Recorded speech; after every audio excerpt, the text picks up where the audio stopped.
நம்ம Ashwin sweets and snacks export பண்றதுக்கு 7373041434 மற்றும் www.ashwinsweets.com கான்டாக்ட் பண்ணுங்க. கூட்டணி விவகாரத்தில் தமிழ்நாடு காங்கிரஸில் பிளவு ஏற்பட்டிருப்பதாக கூறப்படுகிறது. நேற்று ஹைதராபாத்தில் தாவேக ஆதரவாளர் விஸ்வரெட்டி என்பவரை பிரவீன் சக்கரவர்த்தி மற்றும் மாணிக்கம் தாக்கூர் சந்தித்ததாக கூறப்படும் நிலையில் இதனை அறிந்த காங்கிரஸ் எம்எல்ஏக்கள் 13 பேர் தலைமைக்கு எதிராக போர்க்கொடி உயர்த்தியிருக்கிறார்கள். அது பற்றிய முக்கிய செய்தியை பார்த்து வருகிறோம். அடுத்ததாக பத்திரிகையாளர் சாவித்ரி கண்ணன் இணைந்திருக்கிறார். அவரிடம் பேசலாம். வணக்கம், இணைப்பில் இணைந்தமைக்கு நன்றி. இப்ப தமிழ்நாடு காங்கிரஸ்ல பிளவு ஏற்பட்டிருப்பதா கூறப்படுது. 13 எம்எல்ஏக்கள் தலைமைக்கு எதிராக போர்க்கொடி தூக்கி இருக்காங்க. இது புதிதான ஒரு விஷயம் அல்ல காங்கிரஸை பொறுத்த வரைக்கும் அப்படின்னு சொல்லப்பட்டாலுமே கூட இப்ப எலெக்ஷன் நெருங்கக்கூடிய நேரத்தில் இது காங்கிரஸுக்கு என்ன மாதிரியான பாதிப்புகளை ஏற்படுத்தும்?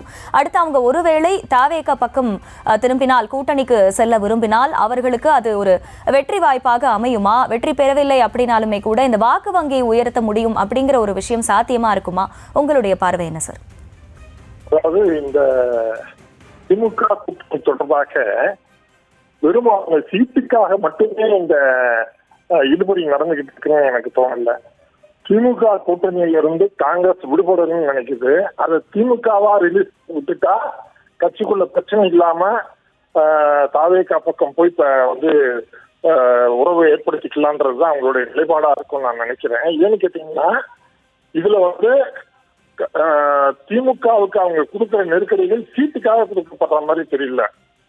அவங்க இங்க தமிழ்நாட்டுல காங்கிரஸ் திமுக விரும்பப்பட்டிருக்கு. இங்க இருக்கக்கூடிய காங்கிரஸ் எம்எல்ஏக்கள் நிர்வாகிகள் திமுகவினுடைய ஆட்களாக மாறி மக்களுக்கான பிரச்சனைகள்ல முன்னெடுக்காம திமுகவினுடைய குரலாகவே ஒழித்துக் கொண்டிருப்பதால் காங்கிரஸ் வளர்ச்சி தேக்கமா இருக்கு. காங்கிரஸ் மக்கள் பிரச்சனையில பேசாம இருக்குது. எவ்வளவு போராட்டங்கள் நடந்தாலும் இந்த போராட்டத்துல மக்களுக்கு ஆதரவா குரல் கொடுக்கறத விடவும் அரசுக்கு ஆதரவாகவே இருக்கு அப்படின்ற தன்மையினால கட்சி வளர்ச்சி பாதிக்கப்படுது. காங்கிரஸ் சுயத்தன்மையை மீட்டெடுக்கணும்னு ராகுல் காந்தி நினைக்கிறாரு. அதனுடைய வெளிப்பாடுதான் அவர் இப்போ அவங்களுக்கு இது கிளியர் கட்டா தெரிஞ்சிருச்சு.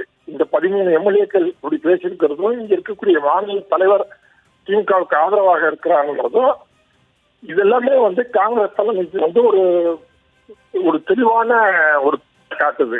திமுகவுக்கு ஆதரவாக இங்க இருக்க நிர்வாகிகள் போயிட்டு இருக்கிறாங்க. காங்கிரஸ் தலைமை காட்டிலும் அவர்களுக்கு திமுக நல்லா முக்கியம் இருக்கு அப்படின்னு. இப்ப இந்த நேரத்துல காங்கிரஸ் ஒரு உறுதியான முடிவு எடுக்கிறது தான் அவங்களுக்கு நடந்தது.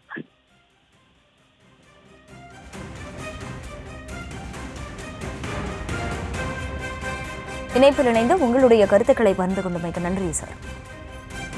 நம்ம Ashwin sweets and snacks export பண்றதுக்கு 7373041434 மற்றும் www.ashwinsweets.com கான்டாக்ட் பண்ணுங்க.